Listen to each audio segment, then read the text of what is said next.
অবিশ্বাস্য এক ম্যাচ, অবিশ্বাস্য ইংল্যান্ড।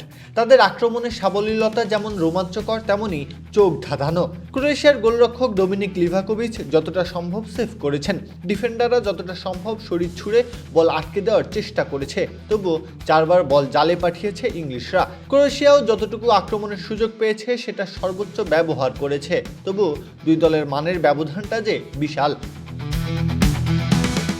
শুরুতে অবশ্য হ্যারি কেনের পেনাল্টি গোলে এগিয়ে যায় ইংল্যান্ড। মনে হচ্ছিল ইংলিশদের নিয়ন্ত্রণেই থাকবে ম্যাচ।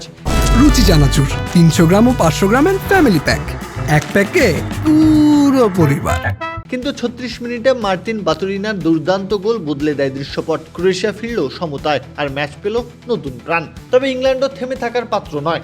কিছুক্ষণ পরে আবার হাজির কেইন। কর্নার থেকে উড়ে আসা বলে দুর্দান্ত হেডে ইংল্যান্ডকে এগিয়ে দিলেন তিনি। কিন্তু এই ম্যাচে কোনো লিডই যে নিরাপদ ছিল না। প্রথমার্ধের যোগ করার সময় পেতার মুসার গোলে আবারও সমতায় ফিরল ক্রোয়েশিয়া। ইংল্যান্ড দুইবার এগিয়েছে, ক্রোয়েশিয়া দুইবারই শোধ তুলেছে। প্রথমার্ধটা যেন দুই পক্ষেরই আসন দখলের সমান লড়াই। 2-2 সমতায় শেষ পর্যন্ত প্রথমার্ধে বলে দিচ্ছিল দ্বিতীয়ার্ধে আরও বড় কিছু অপেক্ষা করছে। 47 মিনিটে জুড বেলিংহামের গোল ইংল্যান্ডকে তৃতীয়বারের মতো এগিয়ে দেয়। এরপর ম্যাচের ছন্দটা পুরোপুরি ইংল্যান্ডের দখলে চলে যায়।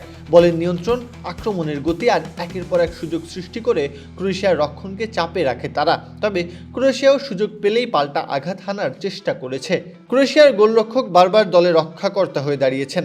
একের পর এক শট ঠেকিয়েছেন তিনি। ডিফেন্ডারও নিজেদের উজাড় করে দিয়েছেন। কিন্তু ইংল্যান্ডের আক্রমণাত্মক প্রবাহ থামানোর জন্য এদিন তা যথেষ্ট ছিল না। ম্যাচ যত শেষের দিকে এগিয়েছে ইংল্যান্ডের তীব্রতা ততই বেড়েছে। সাধারণত দলগুলো তখন লিড ধরে রাখার চিন্তা করে, কিন্তু ইংল্যান্ড যেন আরও গোলের খোঁজে মরিয়া। সেই চেষ্টার ফল আসে 85 মিনিটে। বদলি হিসেবে নামা মার্কাস রাশফোর্ড গোল করে ইংলিশদের জয় প্রায় নিশ্চিত করে দেন। ওখানেই কার্যত ছিটকে যায় ক্রোয়েশিয়া। শেষ পর্যন্ত 4-2 ব্যবধানের জয় নিয়ে মাঠ ছাড়ে ইংল্যান্ড। ক্রোয়েশিয়া সাহসিকতার সঙ্গে লড়েছে, দুইবার পিছিয়েও সমতায় ফিরেছে। কিন্তু শেষ পর্যন্ত ইংল্যান্ডের আক্রমণের ধার, অবিশ্বাস্য প্রেসিং আর উচ্চমানের ফুটবলের সামনে টিকে থাকা সম্ভব হয়নি। প্রত্যহ কাব্য, খেলা 71।